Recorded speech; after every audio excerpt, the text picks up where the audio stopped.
Hello दोस्तों, आपका स्वागत है मेरे चैनल इन्वेस्टर चॉइसेस में। दोस्तों, अगर आपने किसी भी प्रकार का कोई लोन ले रखा है या आप किसी लोन को लेने की प्लानिंग कर रहे हैं, वो आपका एजुकेशन लोन हो सकता है, आपका ऑटो लोन हो सकता है, आपका होम लोन हो सकता है, या आपका स्मार्टफोन जो आप ईएमआई वगैरह पर परचेज़ करते हैं वो भी हो सकता है। तो आपके लिए सबसे ज़्यादा ज़रूरी हो जाता है कि आप टाइम को समझें और इंटरेस्ट को समझें।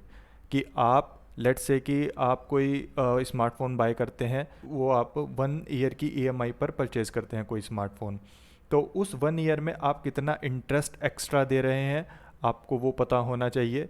और मतलब उसका अगर हम पीरियड कम कर देते हैं, लेट्स से 1 साल से 6 महीने, तो 6 महीने कम करने की वजह से आप कितना इंटरेस्ट सेव कर सकते हैं, तो ये भी आपको पता होना चाहिए। आपका इंटरेस्ट रेट कितना होना चाहिए, आपकी ईएमआई कितनी होनी चाहिए, जिससे कि आप अपने बजट को ईजिली मैनेज कर सके। जो आपका मंथली बजट होता है उसे आप ईजिली मैनेज कर पाएँ।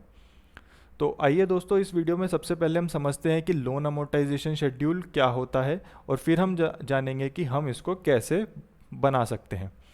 तो चलिए सबसे पहले समझते हैं कि लोन अमोर्टाइजेशन शेड्यूल क्या होता है।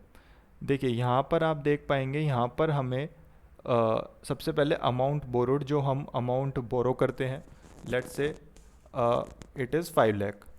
उसके बाद यहाँ पर हमें पीरियड लिखने हैं। अगर आपको मंथली कैलकुलेट करनी है तो यहाँ पर मंथ्स लिखने हैं और यहाँ पर ईयर लिखने हैं। उसके बाद ये आपको रेट ऑफ इंटरेस्ट लिखना है, कितने परसेंट आपका पर एनम का इंटरेस्ट रेट है। यहाँ पर आपका पर मंथ वाला इंटरेस्ट रेट आना है, यहाँ पर आप लिखेंगे पर एनम वाला इंटरेस्ट।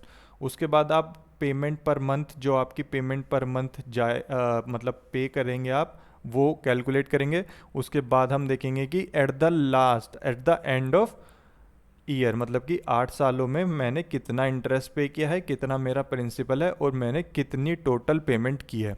यहाँ पर आप साफ साफ देख सकते हैं, ये मैंने एक ऑटोमेटेड कैलकुलेटेड अपना 5 लाख की बोरोइंग से ये मॉडल प्रिपेयर किया है। यहाँ पर हमारा इंटरेस्ट जो पे हो रहा है वो 2,80,000 के अराउंड पे हो रहा है। और मेरा प्रिंसिपल कितना होता है, मेरा प्रिंसिपल होता है 5 लाख का।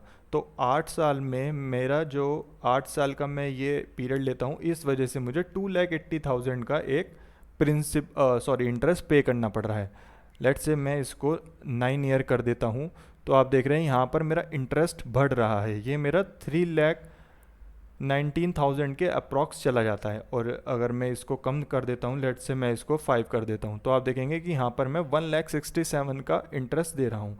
और आप यहाँ पर देखेंगे कि यहाँ पर मेरा ये पर मंथ की ईएमआई भी यहाँ पर कैलकुलेट हो रही है। लेट से मुझे लगता है कि मैं पर मंथ 11,000 की ईएमआई नहीं पे कर पाऊँगा, क्योंकि आप देख रहे हैं यहाँ पर 11,000 की ईएमआई बन रही है। तो मुझे लगता है कि मैं यहाँ पर 11,000 की पर मंथ ईएमआई नहीं पे कर पाऊँगा, तो मैं इस पीरियड को बढ़ा सकता हूँ। अगर मुझे लगता है कि हाँ 8,000 की ईएमआई मैं पर मंथ पे कर सकता हूँ, तो मैं यहाँ पर 7 ईयर वाला ये अपना लोन बोरो कर सकता हूँ।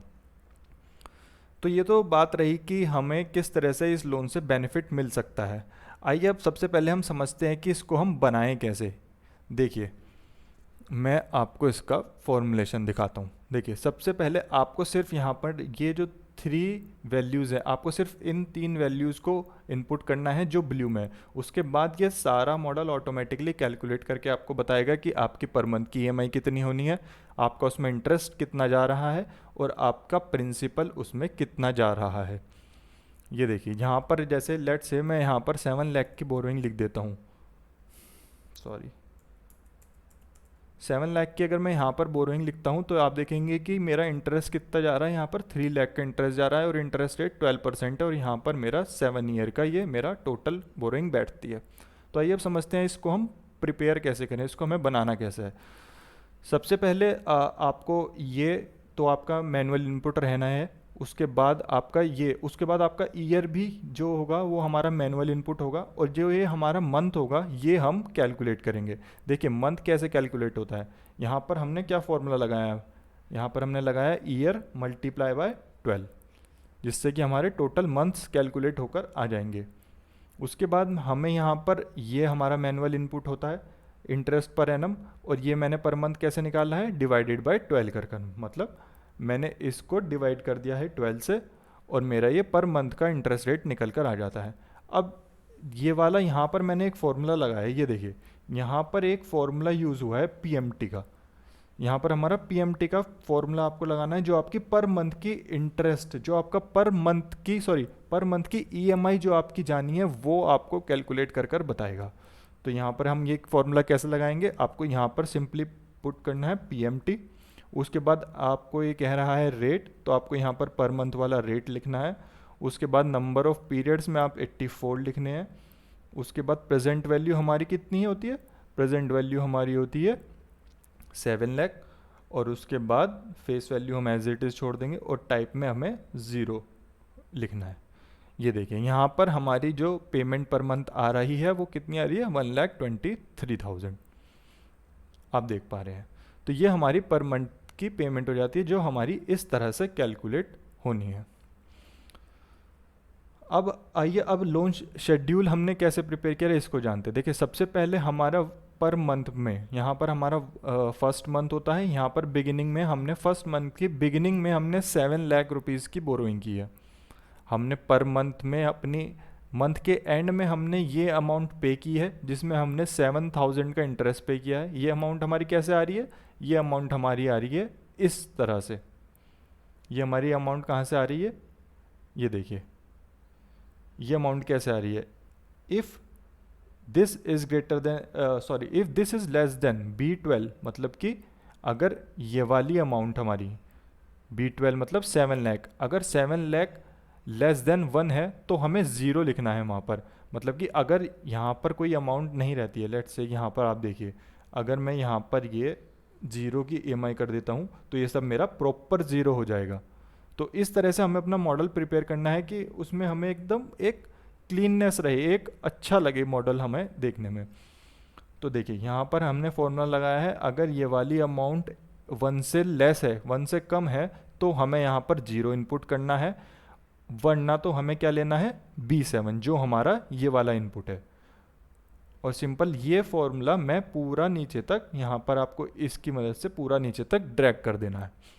उसके बाद आपको इंटरेस्ट कैलकुलेट करना है हमारा बिगिनिंग अमाउंट से, मतलब कि ये जो मेरा बिगिनिंग का बैलेंस था, इसी बैलेंस पर ही तो मुझको इंटरेस्ट पे करना है। तो इस बैलेंस पर मैं इंटरेस्ट पे करूँगा कितना, पर मंथ वाला जो हमारा रेट है 1%। तो 7 लाख का 1% 7,000 रुपीज़ का मैं इंटरेस्ट पे करता हूँ। और ये मेरा प्रिंसिपल कैसे आया है, ये सिंपली मेरा जो मैं पर मंथ की पेमेंट पे कर रहा हूँ उसमें से मेरा इंटरेस्ट को लेस कर कर ये मेरा प्रिंसिपल बनता है।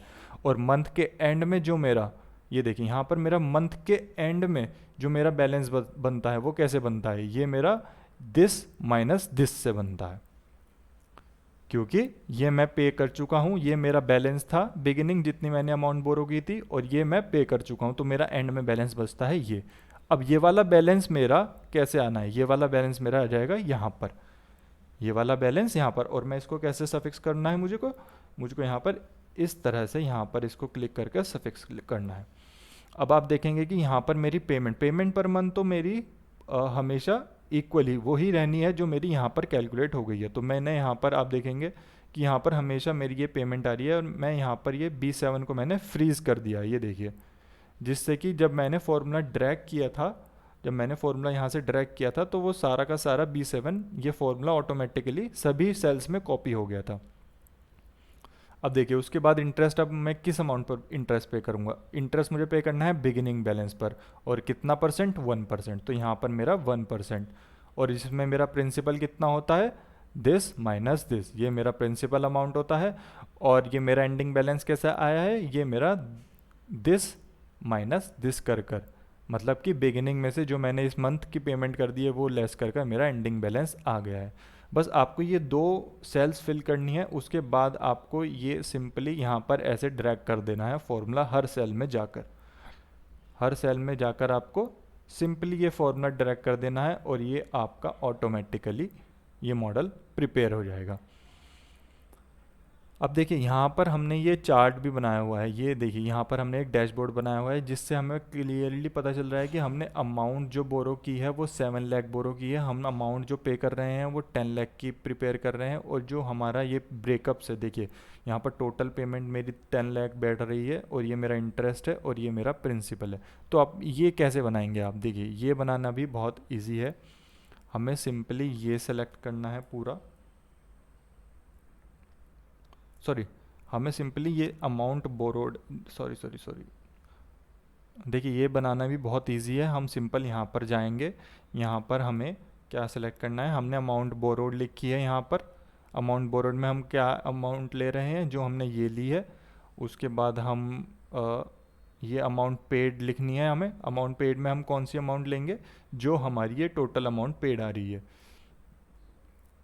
और उसके बाद मुझे इन दोनों को सेलेक्ट कर कर यहाँ पर इंसर्ट कर देना है, और कॉलम में जाकर यहाँ पर मैं इस तरह से अपना ये मॉडल मतलब चार्ट मैं प्रिपेयर कर सकता हूँ। आप यहाँ पे कोई भी कलर अपने अकॉर्डिंग दे सकते हैं। सेम इसी तरह आपको इस सब को सेलेक्ट करना है और इंसर्ट में जाकर आपको यहाँ से चार्ट सेलेक्ट कर लेना है। ये देखिए यहाँ पर हमारा चार्ट सेलेक्ट हो गया है। आप यहाँ से किसी भी तरह का कलर अपने हिसाब से एडजस्ट कर सकते हैं। तो ये टोटल पेमेंट हमारी वहाँ से हमने शीट 1 से कॉपी की है। ये प्रिंसिपल हमने शीट 1 से लिया है, और इंटरेस्ट भी हमने यहाँ पर ये देखिए आप शीट 1 से लिया है। तो जब आप इस तरह का एक ये आप चार्ट बना देते हैं, तो जब भी आप फिगर्स यहाँ पर एडजस्ट करते हैं, ये देखिए यहाँ पर अगर मैं 8 लाख कर देता हूँ, तो ये फिगर्स, ये चार्ट भी ऑटोमेटिकली इन फिगर्स के अकॉर्डिंग एडजस्ट हो जाएगा, जो आपके लिए बहुत ज़्यादा ईजी टू यूज़ रहेगा। तो दोस्तों आशा करूँगा आपको तो दोस्तों आशा करता हूँ कि आपको ये लोन अमोर्टाइजेशन शेड्यूल समझ में आया होगा, और आप इसकी हेल्प से अपनी ईएमआई को कैलकुलेट कर पाएंगे, और आप अपने बजट को भी एफिशिएंटली और इफ़ेक्टिवली मैनेज कर पाएंगे। मैं इस मॉडल का लिंक आपको नीचे दे रहा हूँ, आप उसमें जाकर फॉर्मूले को देख सकते हैं। अगर आप नहीं समझे हैं कि फॉर्मूले आपको किस तरह से यूज़ करने हैं, मैं इसमें ये शीट को नीचे डिस्क्रिप्शन में दे रहा हूँ, आप वहाँ से डाउनलोड कर लीजिए। तो आज के लिए इतना ही दोस्तों, बाकी अपना ध्यान रखें।